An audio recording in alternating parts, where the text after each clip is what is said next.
Usisahau kusubscribe, like na kubonyeza alama ya kengele. Asante. Bwana, baada ya lile sakata la Senegali kupokwa ubingwa wa AFCON na kurejeshwa kwa timu ya taifa ya Morocco, bwana, linaendelea kuchukua sura mpya mara baada ya Senegali kutangaza kukata rufaa kwenye mahakama ya usuluhishi ya kimichezo kimataifa CAS. Sasa taarifa inasema Senegali imewasilisha rufaa katika mahakama ya usuluhishi wa michezo huko Lausanne kupinga utoaji wa CAF wa taji la AFCON kwa Morocco.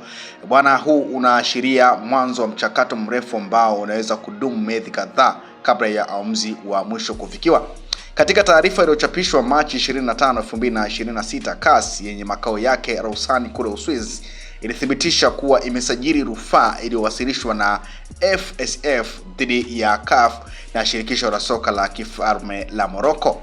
CAS imebainisha kuwa jopo la usuluhishi litaundwa kuchunguza kesi na kuweka ratiba ya kesi. Kwa mujibu wa kanuni za sasa, mshtakiwa ana siku 20 za kuwasilisha hoja zake za kisheria.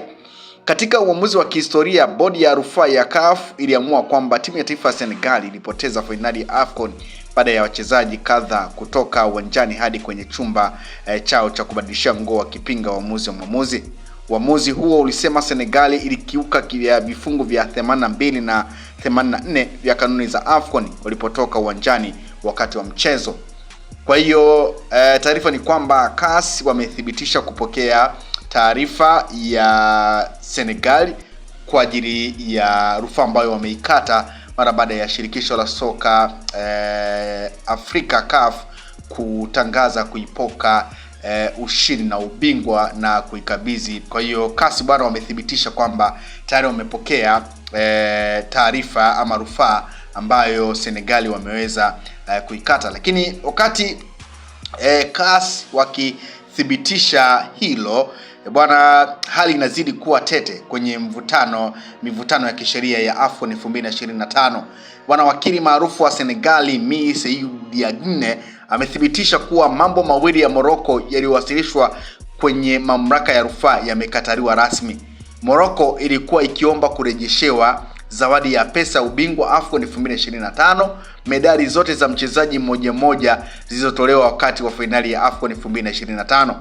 Hata hivyo, baada ya mapitio ya rufaa hiyo, maombi hayo yametupiliwa mbali, jambo linaloashiria ushindi mwingine wa kisheria kwa upande wa Senegali katika sakata hili linaloendelea. Sakata hili lilitokana na vurugu na utata uliotokea kwenye finali ya mwezi Januari kati ya Senegali na wenyeji Morocco, ambapo CAF ilimtangaza Morocco kuwa mshindi baada ya Senegali kugoma kuendelea na mchezo kutokana na penati ya utata. Kwa sasa kesi hiyo, kama ambavyo nimekujuza kwamba inasubiriwa kutolewa uamuzi wa mwisho na mahakama ya usuluhishi wa michezo CAS mara baada ya Senegali kukata rufaa na CAS kuthibitisha kwamba wamepokea rufaa hiyo. Kwa hiyo hicho pia ndicho ambacho kinaendelea, kwamba baadhi ya vitu ambavyo Morocco walikuwa na vidai vimetupiliwa mbali. Sasa ukiachana pia na jambo hilo ama taarifa hiyo, bwana, wakati sakata hili pia likiendelea, jopo la wanasheria wa shirikisho la soka la Senegali FSF likiongozwa na Seydou Diagne limepanga kuchukua hatua za kisheria kwa kufungua mashtaka ya tuhuma za rushwa dhidi ya watu 5 wanaodaiwa kuwa maafisa wa Confederation of Africa Football kwa maana ya CAF. Hatua hiyo inakuja kufuatia madai kwamba kulikuwa na ukiukwaji wa taratibu na maamuzi yenye utata katika mchakato mzima uliosababisha Senegali kupokwa ubingwa wa AFCON 2025. Kwa mujibu wa taarifa kutoka kwenye vyanzo vya karibu na shirikisho hilo, mawakili hao wanaamini kuwa ushahidi uliokusanya unaonyesha uwezekano wa kuwepo kwa vitendo vya rushwa vilivyoathiri uamuzi wa mwisho.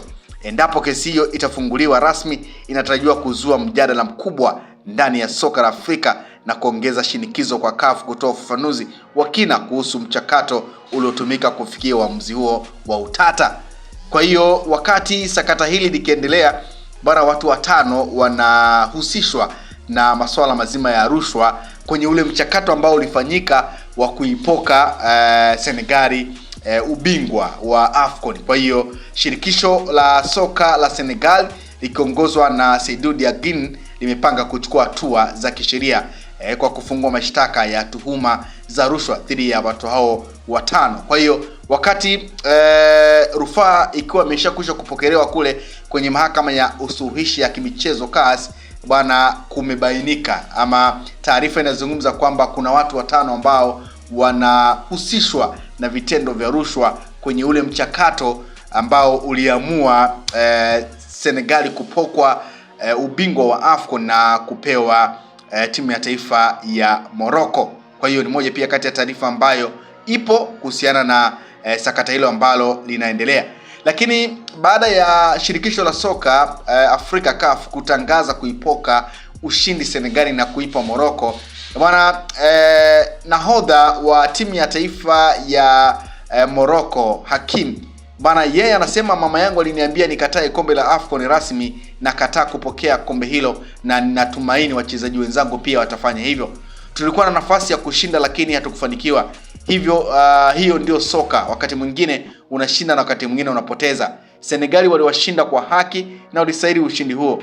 Itakuwa si haki kuharibu furaha yao baada ya juhudi kubwa walioweka. Ninaheshimu uamuzi wa CAF, lakini rasmi nakataa kombe hilo. Sikushinda AFCON 2025. Hongera tena kwa Senegali.